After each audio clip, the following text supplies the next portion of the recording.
Good morning, beautiful people. Happiest of Sundays. I am broadcasting live to y'all from my bed. Stop playing with me. I am in the bed. It's Sunday. It's cold as hell in California. So I said, you know what?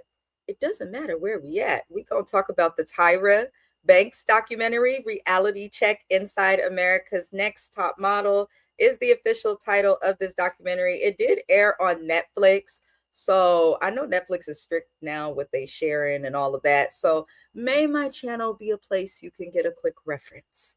May it be a place you could get a quick reference. But a lot came out within this documentary. I recently announced, I would say December 2025, that in 2026, I'm going to start covering more documentaries because Mr. Best James on Watch Your Mouth Reviews, anybody that knows me personally knows that I'm a nerd that's always watching a documentary. And this one was, in my opinion, overdue.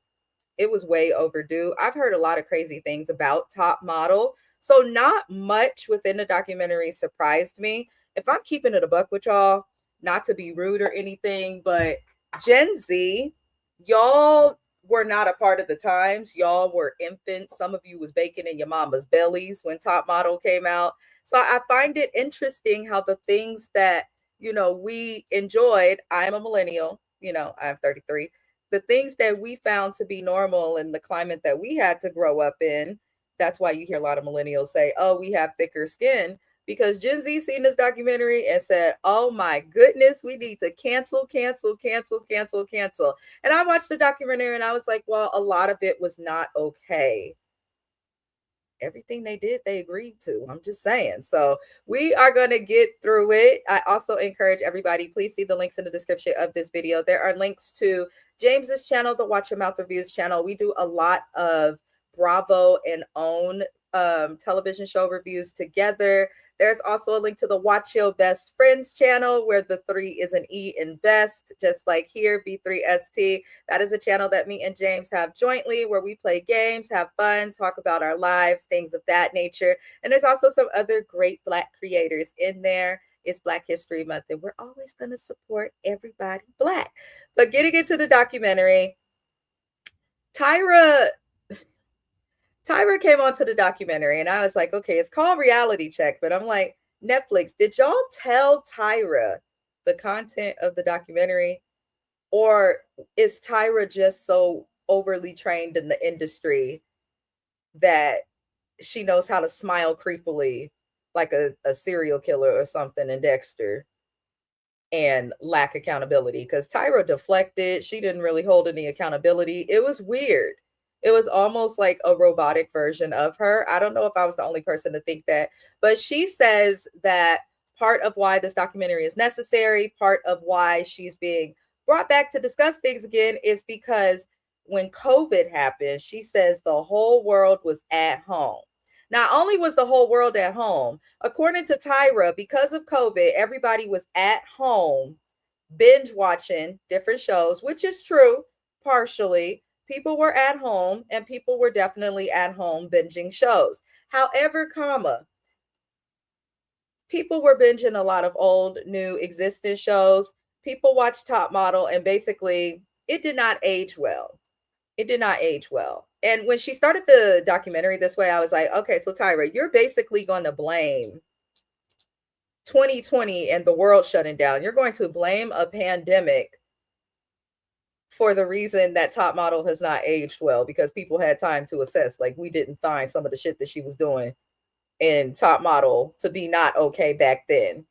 But Tyra speaks about her success. That's how they bring us into the documentary. And she speaks about the racism that she had to deal with being an African-American model in the industry. At that time, we didn't have too many big African-American models. We had Tyra, we had Iman, and we had Naomi Campbell, my favorite Gemini that will throw a cell phone at you if you play with her. But there weren't too many African-American supermodels. I find it interesting in a day and age today where you look at shows that we cover like the Housewives of Potomac, where colorism is an issue within the Black community, that, back then, even though Tyra is lighter complected, you would think that she would be the preferred model. But before her, we had Naomi, and before her, we had Iman, who were both much darker in complexion than Tyra. So it's interesting that she leaned into the racism. I know that it exists. in the industry. I do know that. I did dance professionally growing up, and there were times that I was not chosen, even though I may have been the best because of my skin tone, and they would literally say it. So that was a thing back then. So I do empathize with Tyra for that. But I feel like, especially for millennials, not so much Gen Z, but for people who actually remember when Tyra was prevalent and grew up in this time, I mean, she was everywhere. She was literally everywhere. And she's always spoken about these struggles that she's had in the industry. But you would think that what Tyra went through in the industry would help Tyra to become more empathetic. She says she dealt with racism. She says she dealt with people not believing in her. She dealt with all sorts of crazy things. And you would think that you would want to be empathetic or be there for the other women who are following in your footsteps. But instead, she was hard on them. She was hard on them. But some people are hard on people because they believe in them. You know, some people are that way. But I don't know. I just feel like Tyra lost things. But we get our little introduction to her as a supermodel. Whatever. We know Tyra Banks is a great supermodel. So then we meet Ken Mock, who was the producer who helped Tyra to create Top Model. Tyra said that she had this great idea and she didn't know how to bring this idea into fruition. So Ken Mock was the executive producer of not just Top Model, but he was responsible for making the band. He was responsible for several, honestly, questionable reality shows back in the day that did not age well. And we then, of course, are reminded that Miss J, who everyone's given love to online, which I agree with. I think what happened to Miss J is unfortunate. We will get to that. But Miss J taught Tyra how to walk. Tyra has always credited Miss J as that. I remember her saying that in every season of Top Model that I would watch. Miss J taught me how to walk. And Tyra's rock. She's a bad bitch and she walks like she is one. So Miss J is definitely a legend when it comes to walking and getting things done and all of that in the industry. We also get to see Jay Manuel. I never really cared for Jay Manuel. I no shade. He was a part of the show, but I like the way he would snap at them girls sometimes or respond to their complaints. I didn't like. And outside of Tyra, I feel like Jay Manuel was the one who lacked accountability the most outside of Tyra. Because Jay was one of Tyra's day ones. He did her makeup. So I'm like, okay, he did your makeup. Y'all was close. That was your friend. That was your ride or die, your day one. Like they were like that.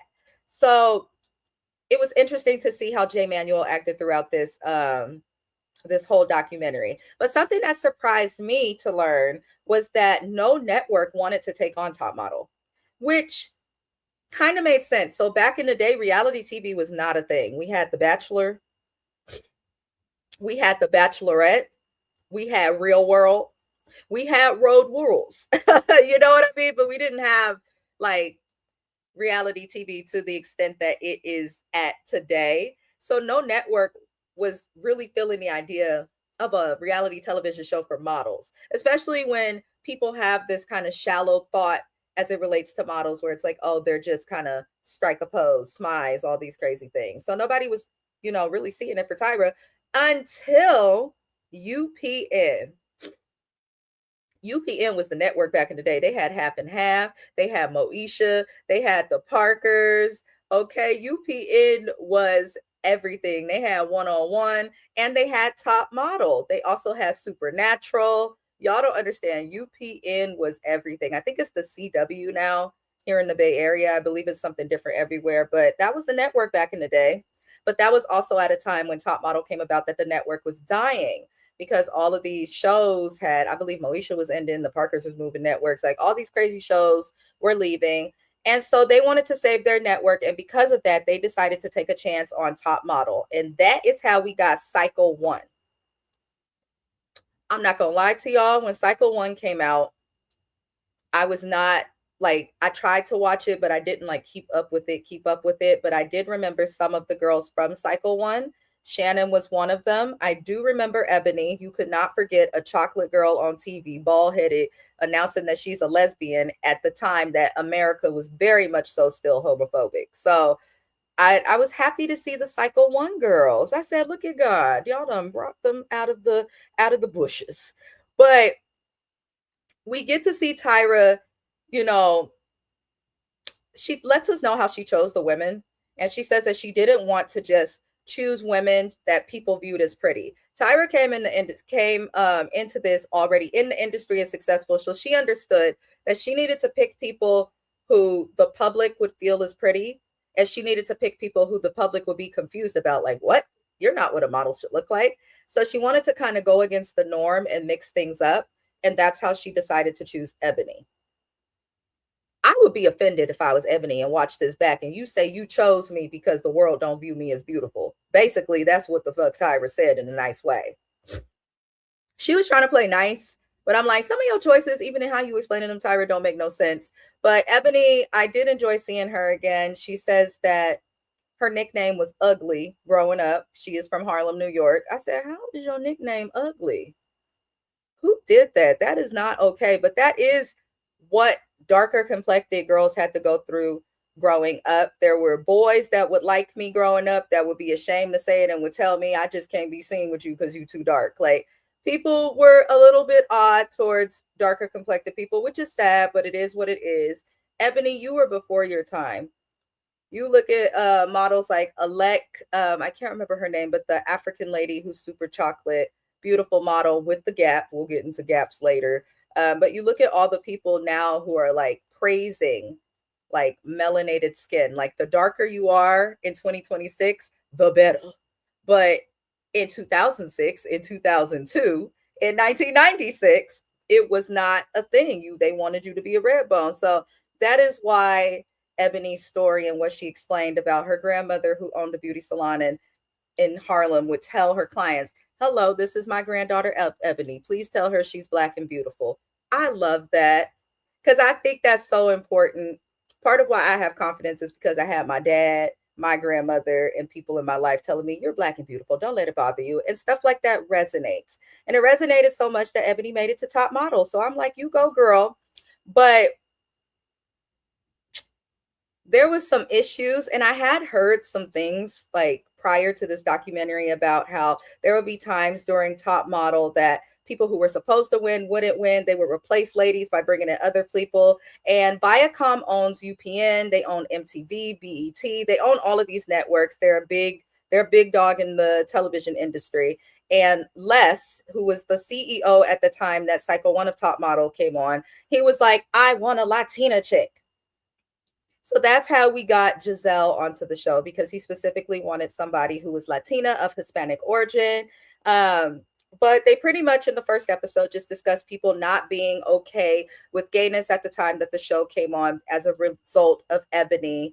And Ebony says they knew that being openly lesbian or gay was not accepted back then, and they forced her to talk about that on camera. She didn't have the option, and she's like, well, I'm going to live in my truth. But that kind of caused some controversy in how she was received. But another thing, Miss J and Mr. J Manuel, I will say Top Model did do something positive. I think that they are one of the few first shows on reality TV back in the early 2000s that did display gayness openly. Like, you think of people like Miss Lawrence on the Housewives of Beverly Hills, you think of people like T.S. Madison, they wouldn't be able to have the success they did if people like Miss J were not openly, gay and leaning into their femininity, even though they are men. Like, that was not a thing back then. So they really did in some ways pave the way. That's one positive they'll get. That's the only positive they'll get, because it's looking like God called karma and was like, I need you to spin the block so they can understand their blessings. That's what it's given based on where they're at today. But I will say that you just did not see the stuff that you see on television today as it relates to the LGBTQ community. So good for them for doing that for many others. Now, after the first season aired, some of the women felt like they were scolded, and they felt like producers forced them to hate on each other. This is common even today in reality TV. So I was kind of looking at it like, y'all are complaining about something that happens across every reality show, from The Bachelor to Married at First Sight to Bill Collective. Like, you're looking at stuff that happens consistently across every reality show. So I kind of was like people are wanted to comment on that. I didn't feel like that was too big of a deal. I feel like that's what happens in the industry. Even if you're not on reality TV or not, somebody is going to scold you. Someone's going to push you to beef with somebody or to do stuff that you may not want to do, but you don't have to do it. So, that's something to remember. But Ebony makes some comments that I felt were concerning. She talks about how she had a little bit of hair. We saw her with a buzz cut on Top Model. But when you're African American, you can't just shave our head with the same clippers in the same way that you would someone who's not African American, because we have a different type of hair, especially if you're type 4C hair. And Ebony says that these people left her with 3 bald spots. How the fuck you leave somebody who didn't have hair with 3 bald spots? How? How, Sway? I don't understand. I don't understand. I don't understand. Like, I genuinely do not understand. I'm lost. This lady was bald and y'all somehow managed to give her 3 more patches. Make it make sense. But in addition to them tearing up Ebony's hairline, she says she got a phone call one day on the set from Tyra. And she was told that people were complaining that she was ashy, which I don't believe Ebony was ashy. I believe that she was probably a dark-skinned woman that had lotion on. And sometimes back in the day, if you had lotion on but didn't put oil over it, people thought you was ashy if you wasn't shiny, which is crazy. But Ebony says that Tyra told her that she was ashy. And so she decided to start putting oil on her body. And they showed a scene of Giselle. I'd like to remind everybody that the Hispanic population is part of why Trump is president. That's all.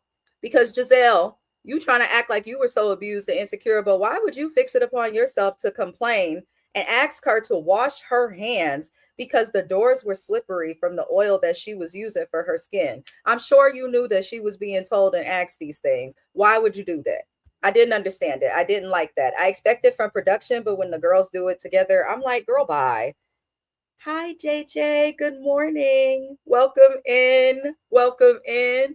We are going over this documentary that people are so moved by. I'm like, y'all know we already was complaining about the Tyra documentary. What y'all need to do is a Bad Girls Club documentary. That's what needs to happen, honestly, and a Housewives documentary, because the stuff that came out on that Vice show, The Dark Side of Reality TV, we need a documentary on a couple of shows. Expose it all. Expose it all.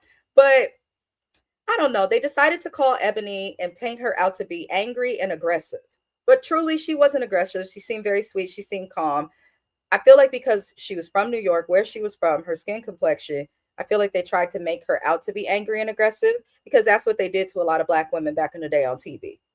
But Ebony, she wasn't angry and aggressive. She just wasn't. Ugh. But we get to season 2, or cycle 2. And this was the first time that the show went abroad. This is where, so for those who may not have watched Top Model, they used to always end up abroad, and we would see them going on go-sees and things of that nature. And because most of models' job, let's keep it a buck, is abroad. You could do your job in New York, but after so long, you got to go somewhere else or travel. And this is where Shandy comes back. Hi, Miss Sandra, welcome in. She said, I caught you live. My lives be all over the place. I am a full-time student, so I just be trying to get live when I can, y'all. But this documentary was crazy. Let me know if you cover it, Miss Sandra, so that I can watch your review as well. And y'all subscribe to her. I believe I put her the link to her channel in the description, as well as a bunch of other African-American creators. It's Black History Month. Even outside of that, though, I love supporting anybody Black. So please tap in and subscribe to Miss Sandra. But cycle 2 is crazy. Shandy comes on the screen, and I did not recognize Shandy. I'm like, girl, Shandy looks entirely different. Now, Shandy was in an earlier cycle. She was the skinny girl who worked at Walgreens, because I remember they kept talking about her working at Walgreens. Ain't nothing wrong with working at Walgreens. I respect people who work at Walgreens, especially living in the Bay Area, because people be running in there and robbing them for deodorant and potato chips, and I couldn't do it. So I be respecting people, but she hated it.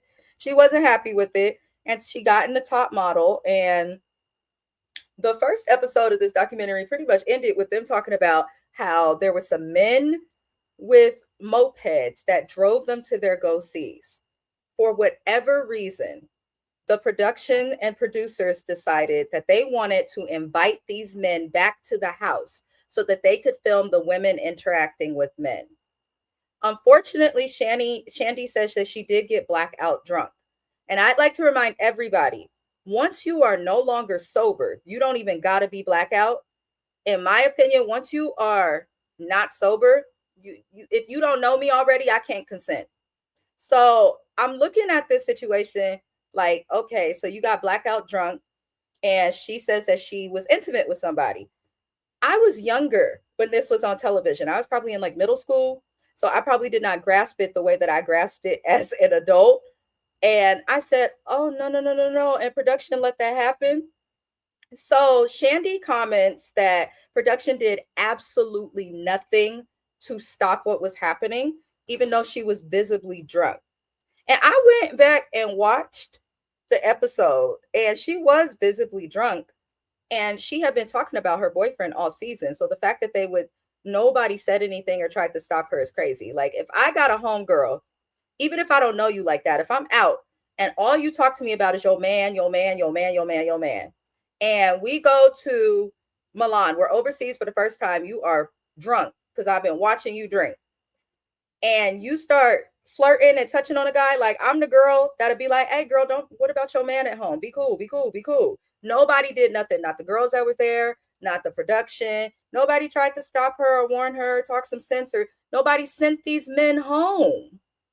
Like, why were they allowed to stay? Why would you bring random dudes in Italy, of all places, which is a place that's known to have some creeps? I'm sorry. I know people who traveled there, and the men there are very handsy and very grabby and don't understand boundaries. I don't understand why they would allow that to happen. Let me get the comments. Chandra said, Shandy tugged my heartstrings, definitely broken. I cried, Miss Sandra. I was like, oh no. Because as I feel like sex for anybody is such a like personal thing. You do it with who you want to do it with. And she hurt my heart. She hurt my heart.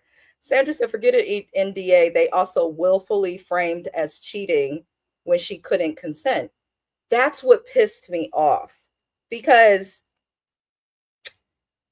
they asked Tyra about it. And this is the meme that's going around with Tyra's face, where they're like, if you ask me about something, I'm not going to tell you the truth. Like, Tyra pretty much was like, she cannot speak on it because production was not her forte.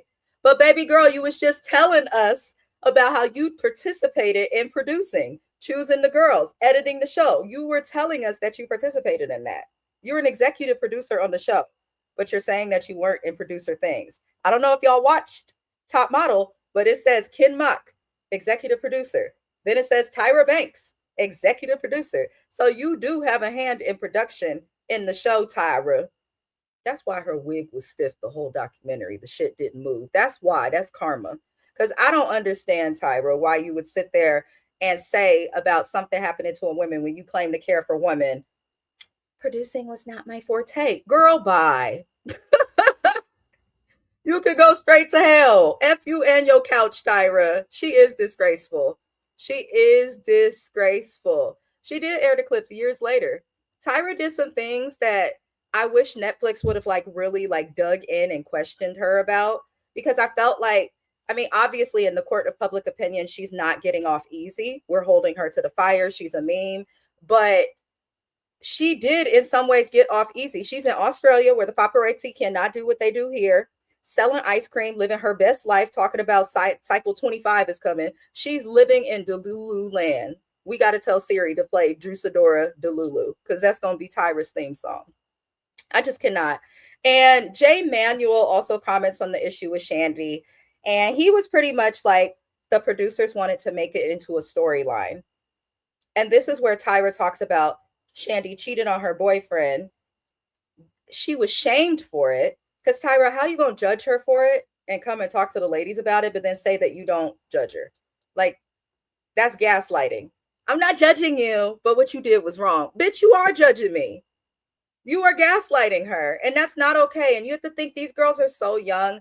Like, I am not the oldest. I'll be 34 this year. However, when I was 21, 19, 23, the age that these girls were when they did Top Model, I still thought like I did at 17, 18, if that makes sense. So it's like it does take a minute for these girls to mature and to, like, when you're in your 30s, when you're in your 40s, when you're older, stuff clicks like that. Like it clicks faster and you're confident in yourself enough that you can speak up or get yourself out of something.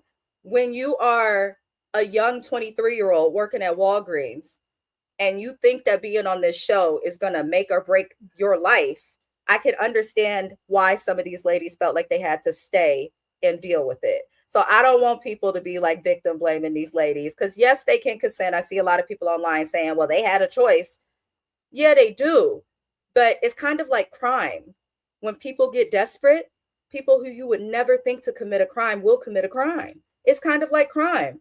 If they didn't commit a crime, but they were like, well, I'm just enduring this so that I can maybe make a difference in my life or have a better life. So I can't fault these women for dealing with it. I wouldn't do it, but you know, everybody is different. Now, the problems continue. Oh, yeah. The problems absolutely continue because the show pretty much decided to film Shandy breaking up with the boyfriend. And this is where I cried. And even the producers were saying like they felt like it was just hard to film, but y'all still did it. She curled up in a ball on the ground and told him what she did. And they were so in love. And you could tell that they were just so in love. And he was hurt.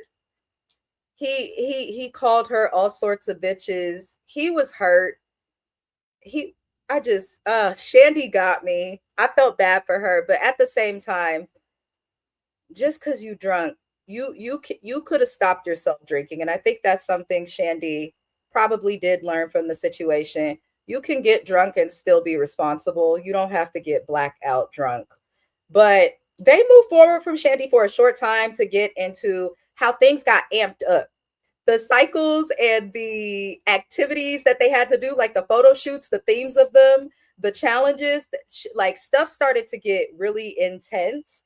And cycle 6 was where this happened. And that was the season with Danny, who won the season, Joni, and child. Not only did they amp up the challenges, the makeovers that they did got amped up. So prior to cycle 6, the girls kind of just got haircuts, cool, like, you know, wardrobe changes, things like that. Cycle 6, things went crazy because they wanted to fix snaggletooths. They were sending people for dental work in the timeline that does not work. Now, if you go to the dentist and you get something as simple as a filling, even that's going to take about a week to heal, maybe 2 weeks to heal. They had these women have dental surgery and then get right back to work the next day and smile for a picture. I said, ain't no way in hell. Dr. Heavenly, I respect you, but I don't like the dentist, you guys. I don't like the dentist because, one, every time I go to the dentist, they find a way to charge me. How the fuck I'm paying $400 and $500 and I got dental insurance? I don't understand dental insurance. So I don't like the dentist for that reason.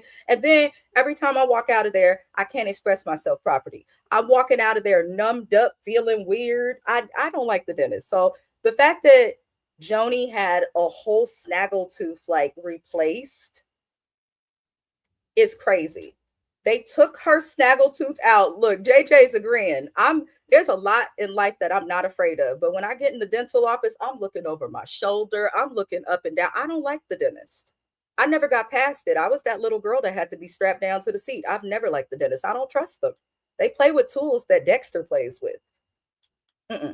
But they messed up her teeth. They tore up Joni's teeth. So the goal was to fix her smile because she had like a snaggle tooth, where I think that's what it's called.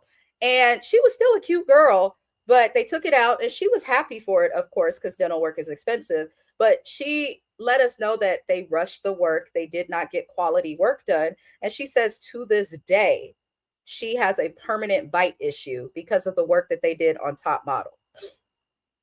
And she says that she was so young back then that she just signed stuff, so she can't even sue. I say, y'all messed up that girl. Netflix, if you're going to ask her to talk about her teeth, can y'all please fix her teeth? Somebody help Joni out. Please help Joni out.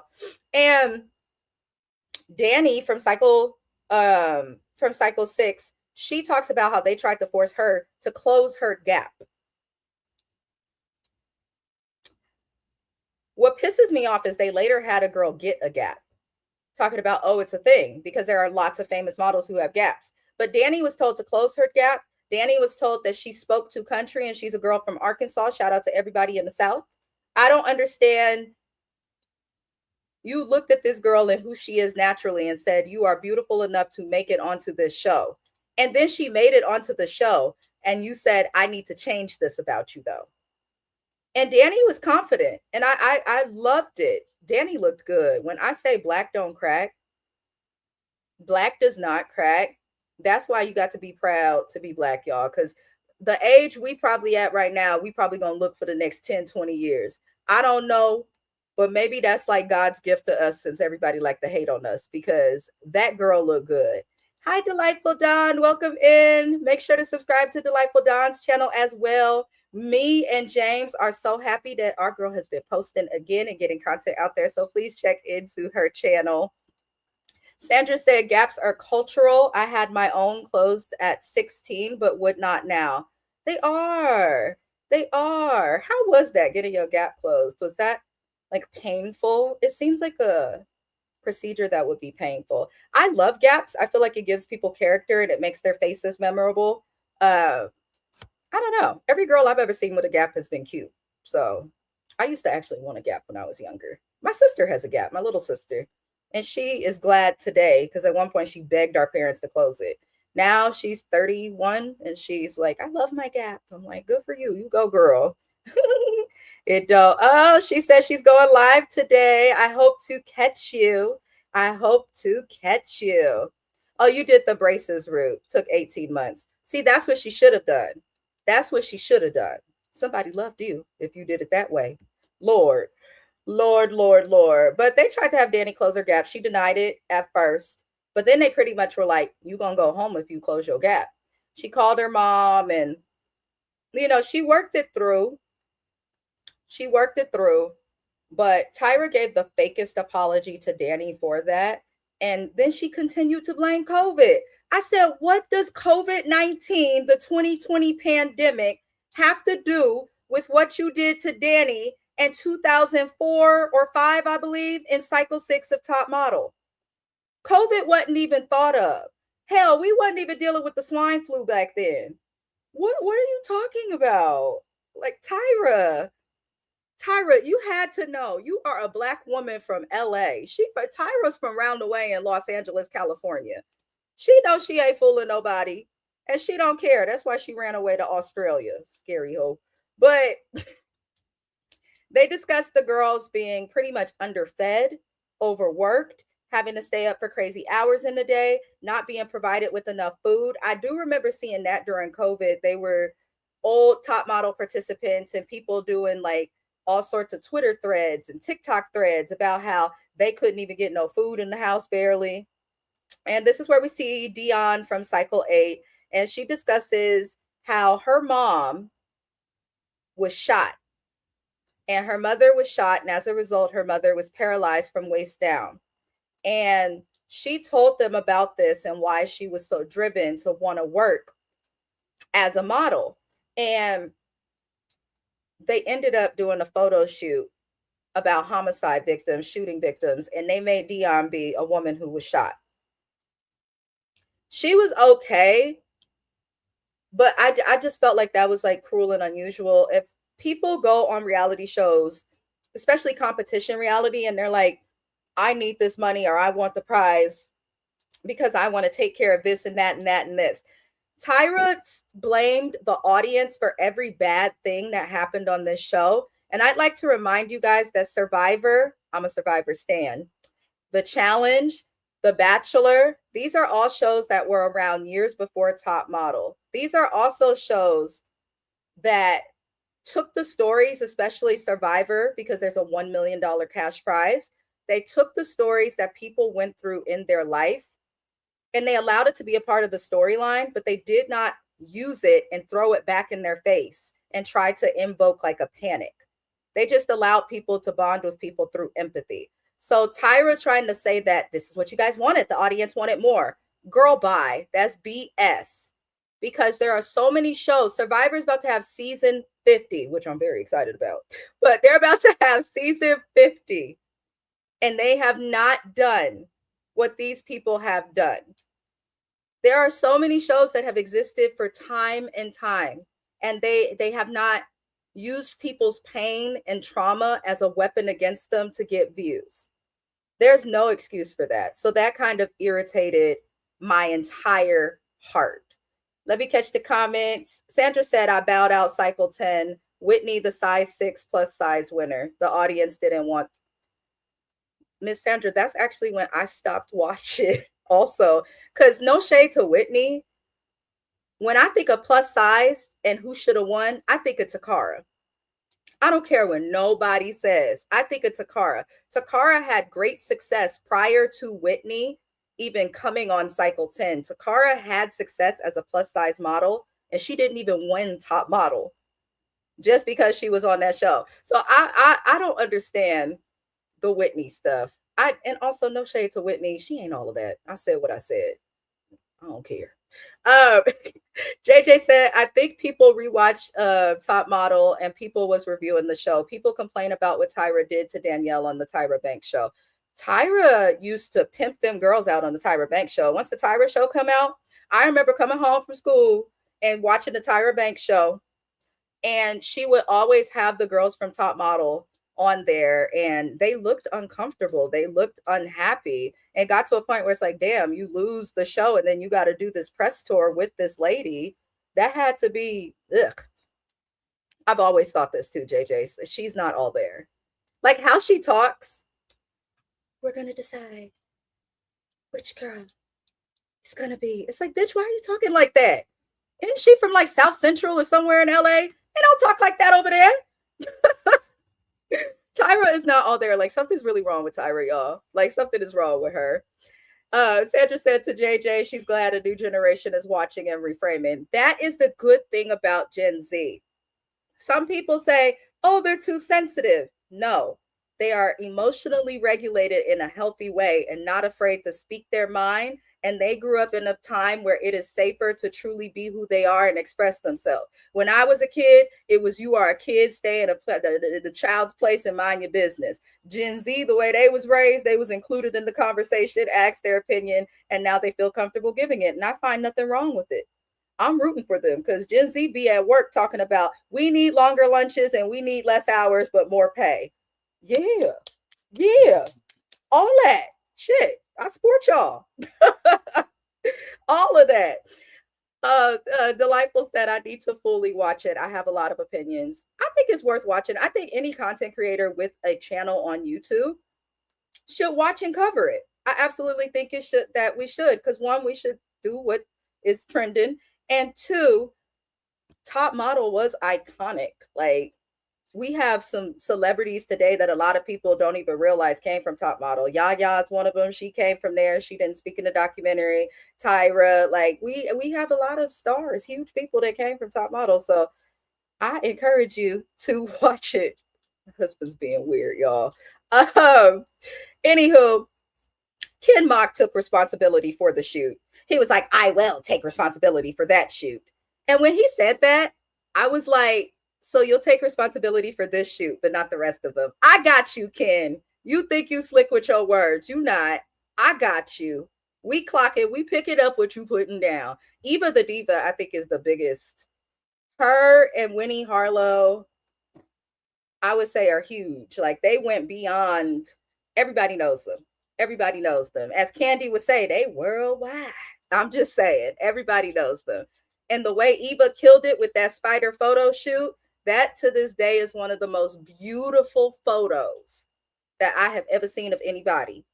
And when you watch the show, you would never know that she was in full-blown panic attack mode. And they're like, we got to get the picture. She was shaking. So for them to get that, Eva's a bad bitch. And she's my height. She's 5'5". What? They want you to be hella tall as a model. So Eva is the reason a lot of average heighted women can go and be models. Eva's that girl, y'all. I wish she didn't change her teeth, but she's still that girl. She's still that girl, even with them big old teeth, them chompers. But Jay Emanuel, he discusses discomfort from the photo shoots, and he says that the photo shoot that made him want to quit Top Model was the photo shoot where everybody changed ethnicities. Let me take my glasses off. This is where Amina Herbert, Charles back then, aka Mrs. Best, this is where I was like, I can't watch this no more. I used to watch Top Model with my mom and my sisters. And my mom, I remember that episode. She said, not the black face, not up in here. And she turned that shit off. So I had to wait for the rerun to see it again. And I didn't understand it until my mom actually had a talk. So for those who do not know, I'm from Oakland, California. My dad and all of that knew Black Panthers, was very, very big on Black history. My parents were activists and things like that. My mom had a talk with me about blackface. That was one thing they had not spoken to me about. She went as deep as, this was back in the day when you had to wait to dial up to get on the internet. But we waited 10 minutes for AOL to come online, and she was showing me pretty much the history of blackface, how offensive it is, where it stems from, and why it was entirely ignorant, truly ignorant of Tyra as a Black woman to have these women change their ethnicities in a shoot. Especially when Tyra was turning Caucasian women into African American women and turning Caucasian women into indigenous people. If anything, you could have made the Black lady become the Native American lady, and Tyra, you could have made the Hispanic lady become the Black lady. Why did you have to make the white people put on the blackface? That's what I didn't understand. I couldn't understand it. She stressed me out with that shoot. And, Jay, you can say that you felt discomfort, but you weren't uncomfortable enough that you didn't do it, boo. So you can miss us with all of your foolery, Jay. Like, I just can't. I just can't. I can't. I can't understand why they would think that was okay. And Tyra's reaction to that is pretty much, I wanted to show diversity. As a Black woman, I wanted to acknowledge all the cultures. Looking back, I could see how that was wrong. I said, why is she smiling at us like the Black people in that Get Out movie who had their brains hijacked? What's going on in Australia? We need to check out what's popping down under, because Tyra's creeped me out with that. She creeped me out with that. She said, looking back, I said, oh no, lady, you crazy. Something wrong with you. Let me catch your comment. Sandra said, I'm Gen X. I love your generation, by the way. Seed and not her, Latchkey. I love Gen Z and Gen Alpha. They make demands. We couldn't make demands. If I made a demand, I was getting popped on the side of my lip. I was. So I love it. Speak up, y'all. Speak into it. Shout out to the 10 people in the chat. Thumbs up. Yes. Thank y'all for being here. I didn't think anybody would show up. I really didn't. And I'd be nervous doing lives on my own. So I'd be nervous. But people requested it. So I said, I'm going to try. So I appreciate y'all for putting up with my my little opinions, because I'm shy in real life. I just show out on YouTube because I like y'all. But we then get to some more mess outside of the blackface. Kenya was on the show, and she was the thinnest girl. I felt for Kenya. She tugged at my heartstrings as well, because let me tell y'all, Kenya was beautiful. She wasn't even curvy. She's the thinnest little chocolate girl. And I don't understand why they were trying to make it seem like Kenya's weight was a problem. Kenya was too much. JJ said, I'm glad your mother caught that. Tyra could have done. She could have. My mom talked to me for so long. It was hours about blackface, and it honestly scared me. And then you know what she did? She took us, this was back when bookstores existed. She took us to Borders Books and Music and bought Roots, the whole DVD thing, and then made us watch Roots until we finished the season. My sister still to this day, she says, I don't want to meet nobody named Toby. I don't want to name none of my kids Toby. My sister to this day is traumatized because Tyra Banks doing blackface made my mama say, y'all need to watch Roots. Child, I'm trying to tell you, my parents were very, very pro-Black, y'all. It's a lot. It's a lot. They made us celebrate Kwanzaa. They told us all these crazy things. Anytime we had a clear friend, they was like, "You got to watch them." I said, "No, I don't." Damn. My parents are a lot, but I appreciate them because they did teach some important things. But Kenya was sexually harassed, and I was upset for her. I remember this episode too. Dude was nasty, and the little piece of cloth he had, his little man part, his light switch kept slowly coming on. For those who go back and watch that full episode, that man was aroused by Kenya in a creepy way. And I think that because she was a woman that has some type of street smart, she knew how to deal with it, but she should not have had to deal with that. And I felt like production failed Kenya. People who go on TV, they have HR rules and expectations the same way that we do in our regular jobs. So it's baffling that this was ignored. That man was touching on her. She kept telling him to stop. And when she showed discomfort, they made her out to be the problem. They do this to a lot of Black women too, where if we express a problem, even if we do so in a way that is appropriate professionally, they will still make us out to be a problem because how dare you complain when we're giving you this opportunity? No, how dare you not do background checks on your male models? Why is this Negro touching her like this? Even the picture they chose of her was him touching her. Why are you touching me when we just supposed to be dancing around? Keep your hands to yourself, sir. They lucky because if he would have touched on Eva the Diva like that, I feel like Eva would have popped him in his mouth or cussed him out real good. He had the right one that day because Kenya is better than all of us. Kenya is better than all of us. I would have whopped that man on his head or grabbed him by the balls like, "Oh, you want me to touch it, huh? You turned on?" I would have grabbed them and twisted like, "You like this shit? Don't play with me. Keep your hands to yourself." And I would have done it when the cameras wasn't looking. The moment she seen that the production people wasn't going to help her, I would have grabbed his balls and threatened him and threatened to put my fingertip in his asshole and spin. "You want to have a time? I'm going to touch on you right back, bitch." Because men be too comfortable. Men be too freaking comfortable. Eva would have. He wouldn't have done that to Eva or Takara. He wouldn't have got away with that. It's sometimes you got to be aggressive. Sometimes you got to just look like that angry, aggressive Black woman. I would have been aggressive. Okay, you ain't gonna touch me like that. Nasty. And production doing nothing.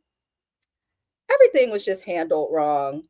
Like everything was handled wrong. We get to episode 3 of this documentary, and we start with the Tiffany of it all. Funky Dineva. Why are you on the internet? Funky Dineva went to high school with Tiffany, and he was saying that Tiffany's always had a mouth, has always been long and pretty like a model, and apparently Tiffany's grandma did not play about her. And Tyra claims that she loved her some Tiffany. She said, "That was my girl." Y'all catch the manipulation? She's trying to spin herself into a victim, saying she loved her. That was her girl. So it could look like she was betrayed or let down by Tiffany. And apparently Tiffany was supposed to do the show earlier, like in earlier seasons, but for whatever reason, she couldn't do it. She got in a bar fight and she couldn't make it. So Tiffany ended up leaving the show, and they showed some of the scene. Tiffany left the show and she gave everybody a hug, and she's like, "Whatever, I guess I'm going home." She was she was a little bit of a sore loser, but I don't think she did enough to warrant Tyra's response. This is where Tyra makes it seem as though Tiffany like had an issue and was ungrateful, and she felt like she wanted to be there for little Black girls. And that's the scene where we were all rooting for you. Apparently only some of that scene got found. And part of why I rated to do this recap on the documentary, because I watched this last week, was because I said I trust in the internet sleuths. Y'all gonna find out what happened. And it has been found out, and stuff's been floating around, that Tyra told Tiffany, in addition to that, it wasn't aired, allegedly, don't come for me, I ain't got no money, but she allegedly told her that whatever, you could take your Black ass home to sleep on your dirty mattress on the floor with you and your daughter or her kid, your baby. I said, oh damn, Tyra, you didn't have to say all of that to Tiffany. So that's why Jay, Emmanuel, the other judges, Nigel, Noel, they were all talking about how what Tyra said was horrible, that they don't even want to repeat it, and that it was so bad that Tyra had to be taken off of set and then they put lawyers on the set in case Tiffany was finna sue. Tiffany, you should have sued. I would have been like, top model my ass, bitch, write me a check. I'm not modeling nothing. I'm not posing nowhere. Right. You cannot tell somebody take their black ass back to sleep on the floor with their dirty mattress and their baby. And to anybody out there who is sleeping on an older mattress or a dirty mattress with your baby, if your baby is healthy, if your baby is fed, and if your baby has a roof over your head, you may not have everything, but you have enough, and that's okay. That's okay. And the nerve of Tyra to say that to anybody, because we could have been talking about your mama. Isn't that why you had to make it as a model? Because you was growing up in the hood. Don't come for other people. Don't do that. Everybody has a humble beginning, but I don't like when we should not judge each other for coming from the hood or like not having enough. Some people just ain't got it. And you don't beat them up for that. You just don't. I don't understand it. But that kind of irritated me like heavily. It irritated me heavily. I didn't understand it. But I see why lawyers showed up. But what did they do? And this is what I mean by the documentary would not be as viral if they would have just aired everything out.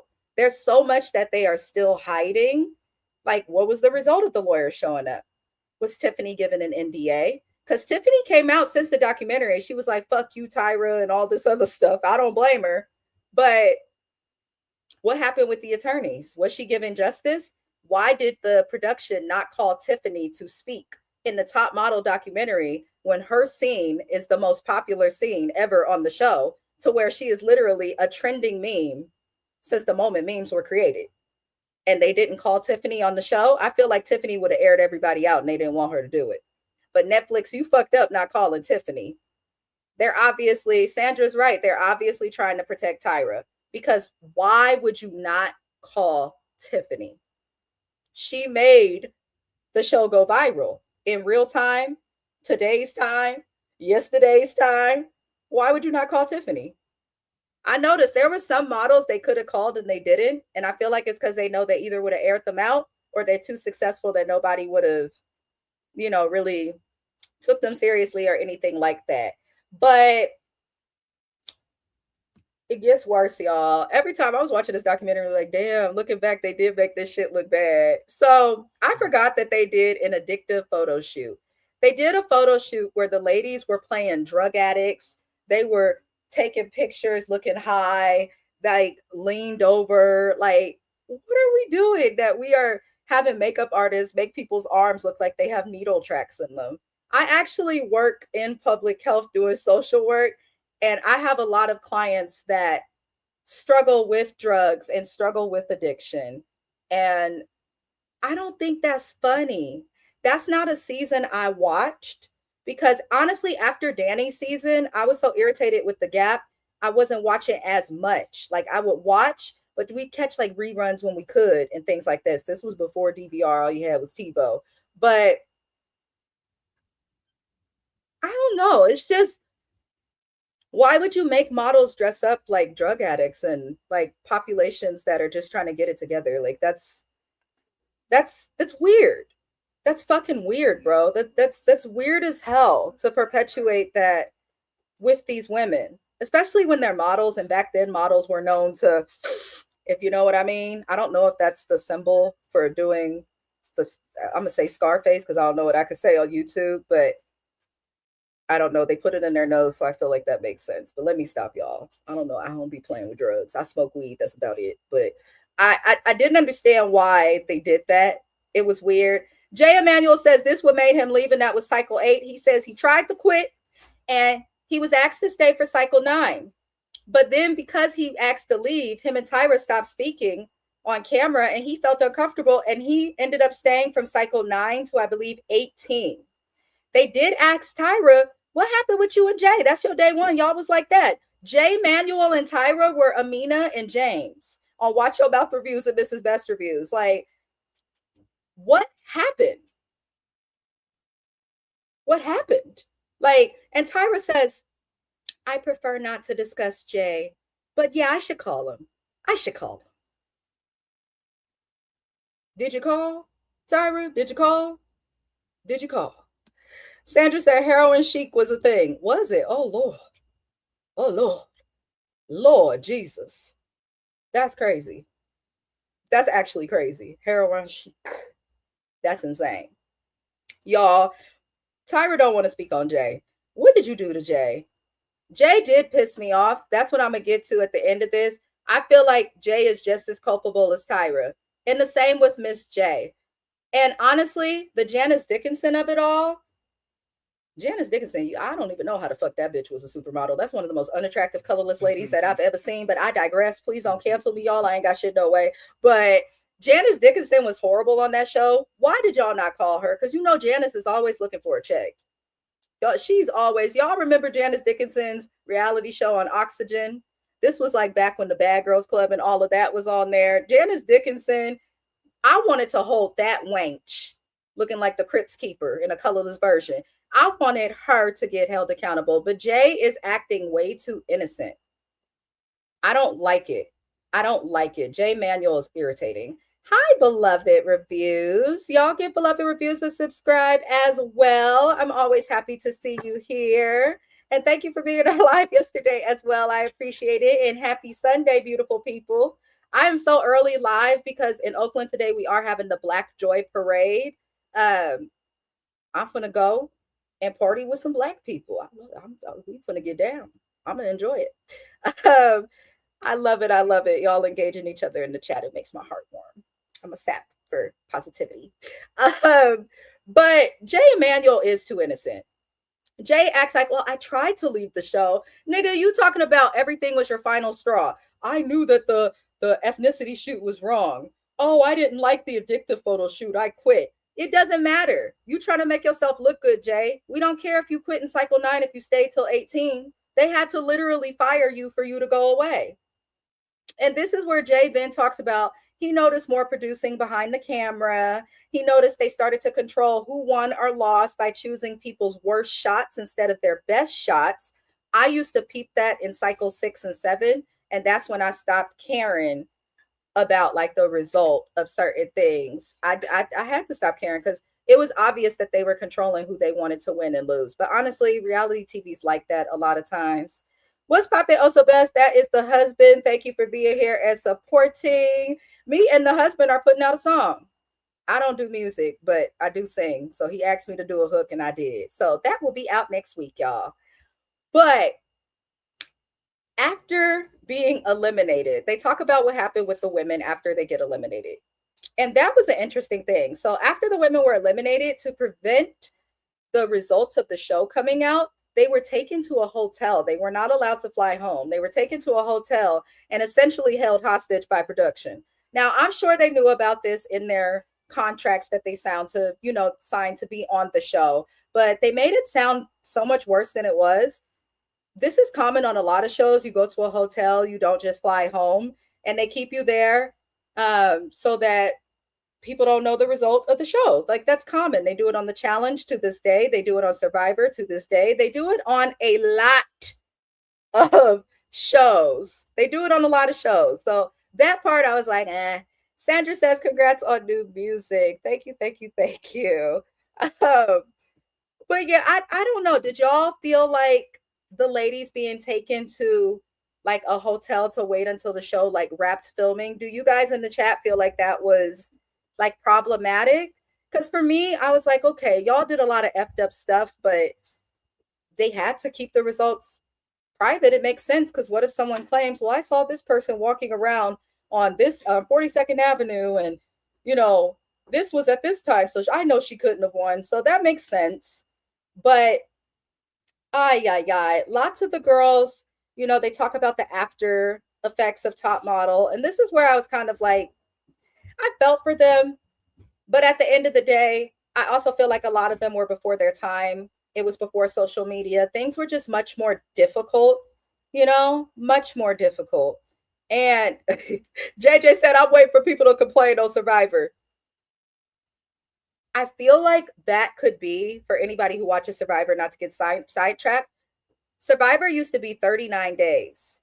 Survivor used to be 39 days. Now they're only there for, I believe, like 3 weeks. And I think it's because there were probably some stuff going on in the background.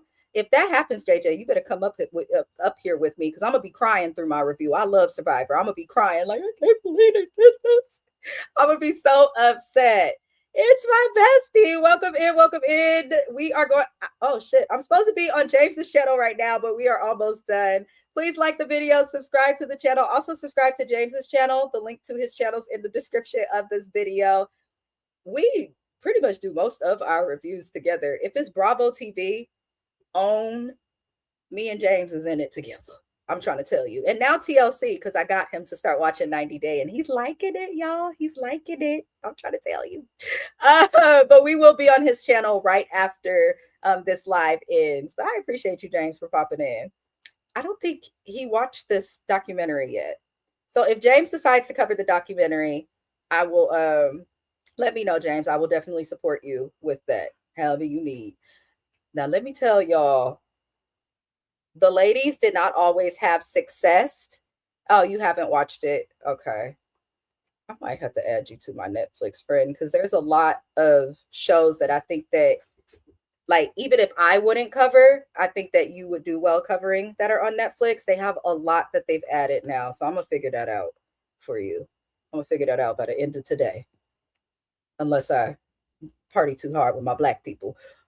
It happens. But a lot of the girls tell us they were not able to use the pictures in Top Model. So one of the benefits that people think about when they join America's Next Top Model is they say, if I get nothing out of it and lose, I have a professional portfolio, because to build a portfolio as a model with your headshots and all of that, it is expensive.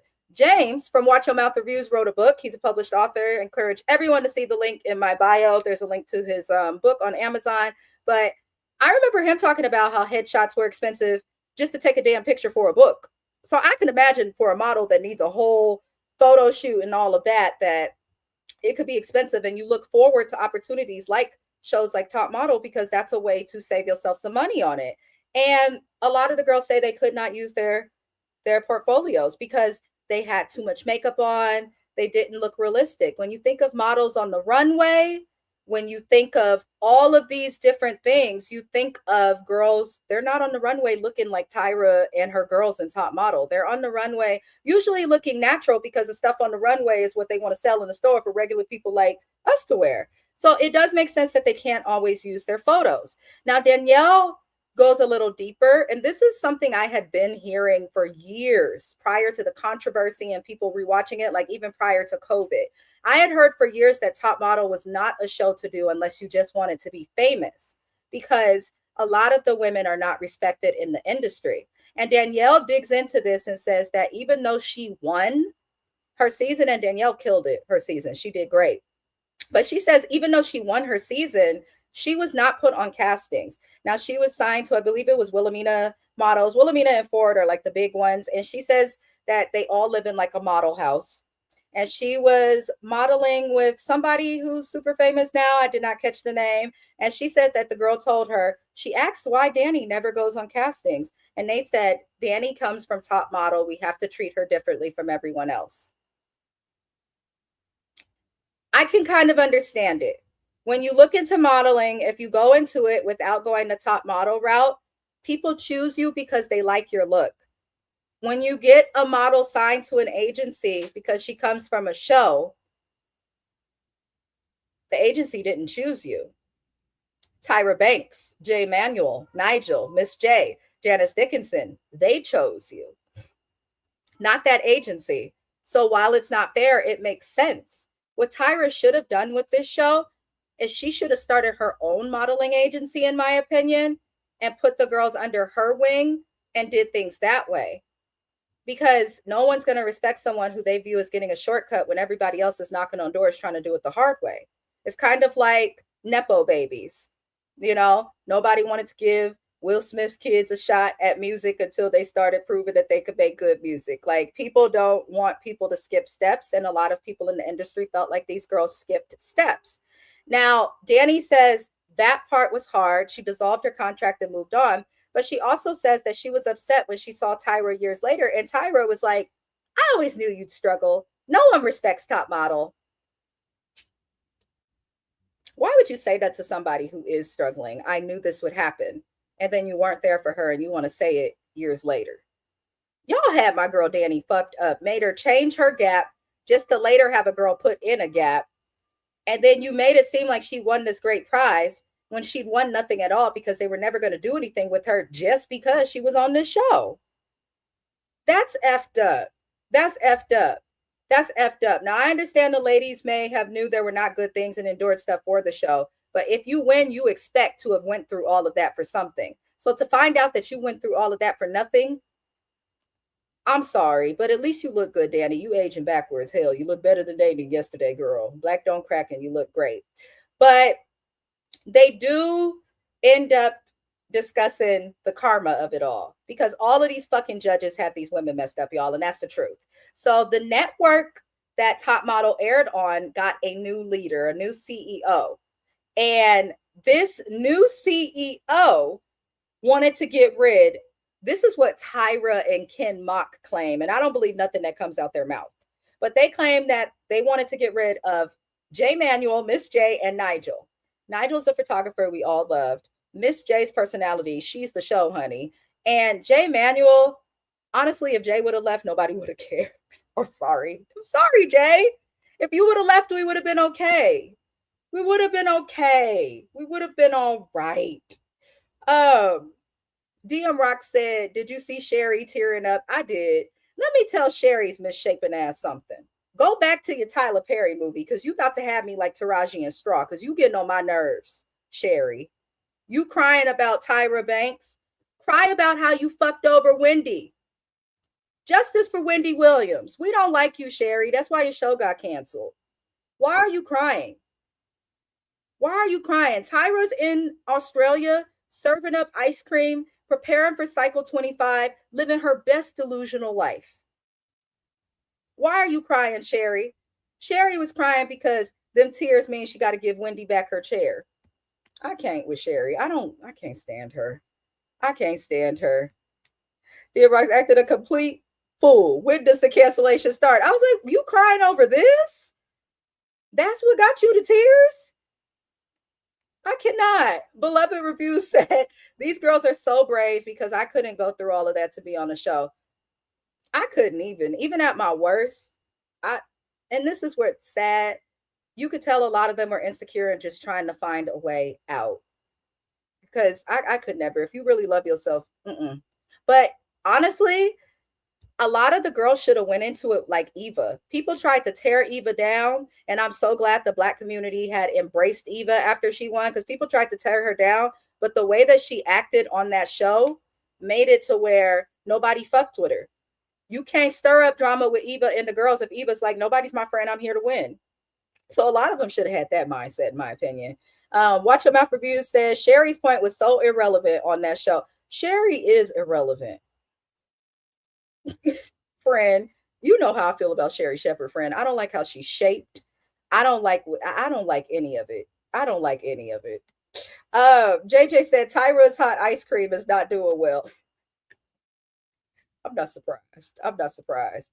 Tyra got hella money though. I feel like we could cancel Tyra and she'll still have enough money to be okay.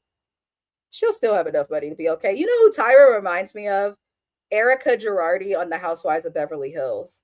Like, she's handling this scandal exactly like Erica Girardi. Tyra's just not dumb enough to say she don't give a fuck about the victims. That's the only difference. That is the only difference. But Miss J and all them got fired. And I said, oh, I didn't know they fired because I had stopped watching by then because, Top Model, it didn't age well. I think all things die after so long. So, there's people start watching other stuff. Reality TV grew. And when Flavor of Love came on, when Flavor of Love hit the streets, nobody cared about nothing but Flavor Flav and them women. Okay, when Hottie put that chicken raw in the microwave with a chow mein noodle stuffed inside and a carrot, I didn't care about Top Model no more. I said, what is this?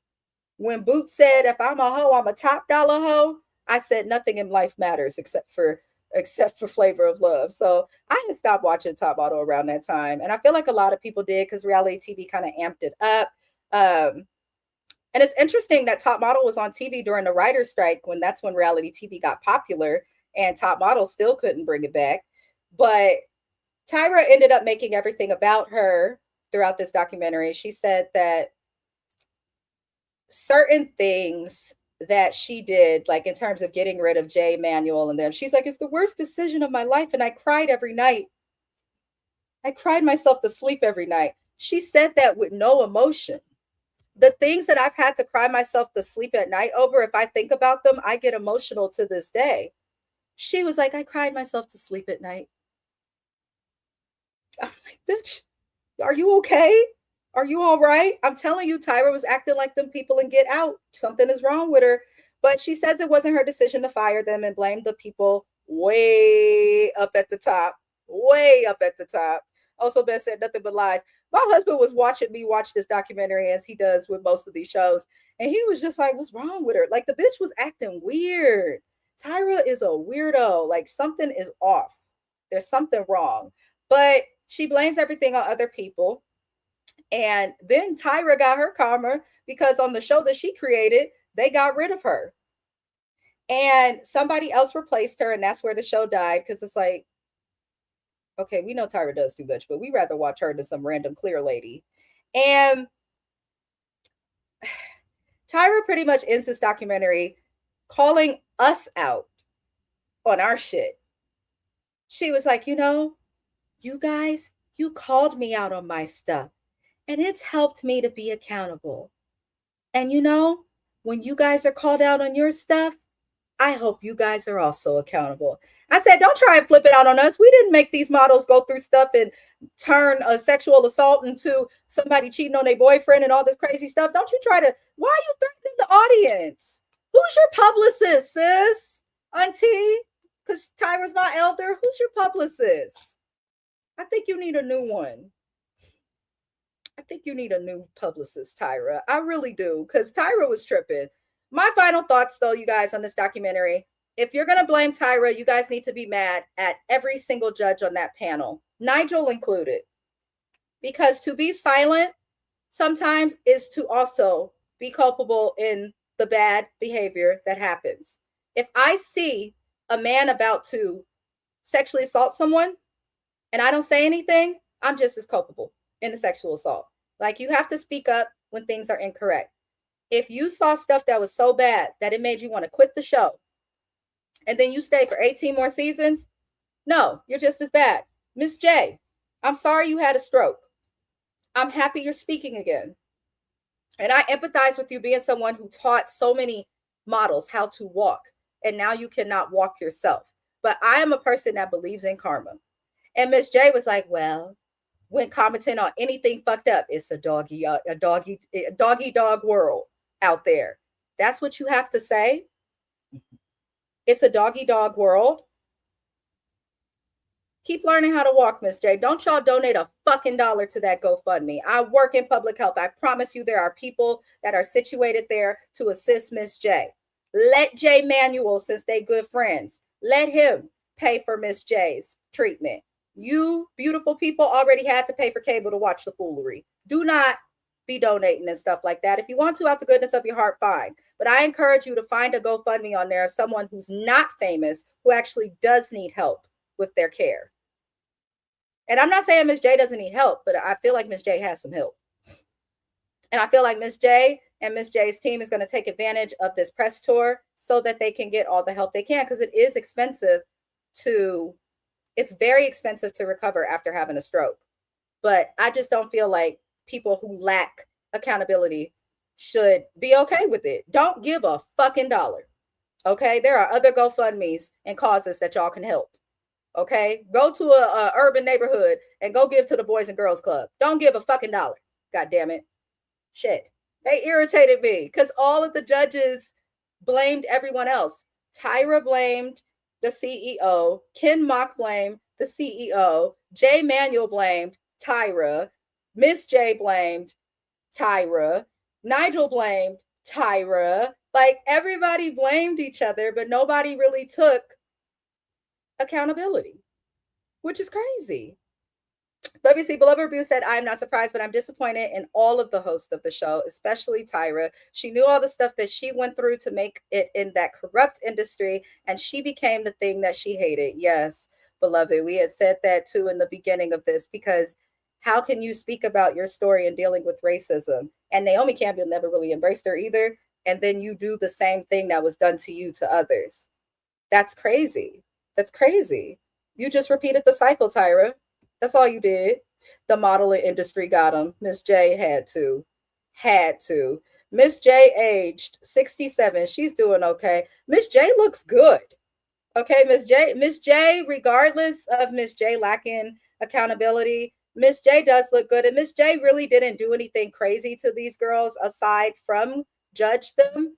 But Miss J, you saw what was going on in the background, and you should have done more for the girls, is my opinion. Like, even if it wasn't calling stuff out, I wanted to hear from at least one girl, like, Miss J would just check on us, or, when you know something's going on and all you could do is check on somebody. They could have done that. They could have done that. That's all I'm saying. But Jay Manuel, go straight to hell. Go straight to hell. You just as bad as Tyra, okay? Birds of a feather flock together, and y'all was flying through the skies for a long time together. That's all I'm gonna say. But I think the Tyra documentary, I think they did do a good job. They did what they could. I wish I could have seen more people there. I am a nerd. I love documentaries, so I'll continue to cover documentaries. I also encourage you guys to check out the documentary reviews we did of the Surviving Mormonism for Heather Gay from Salt Lake City, as well as TLC's terrible documentary for The Cult of the Real Housewife for Mary Cosby. But I appreciate you guys. I love that people actually showed up and supported and had the time and took the patience to listen to what I had to say. Let's keep the conversation going, even when we're no longer live. Shout out to the replay gang. And we are going to head into James's channel. Please subscribe to Sandra P. She does reviews for a lot of good shows. I enjoy her reviews too. I like how you explain things, Miss Sandra, and you're very fair. It's very rare that you have a lot of people who are like non-biased. Also, check out Beloved Reviews. Check out Delightful Dawn. Where is she? I'm trying to find all the people. Watch Your Mouth Reviews. I appreciate everybody for being here. I will see you guys again tomorrow on my channel to go over 90 Day Fiancé before the 90 days. Other than that, we'll be on James's channel. I hope y'all have a good Sunday. Adios. Thank you.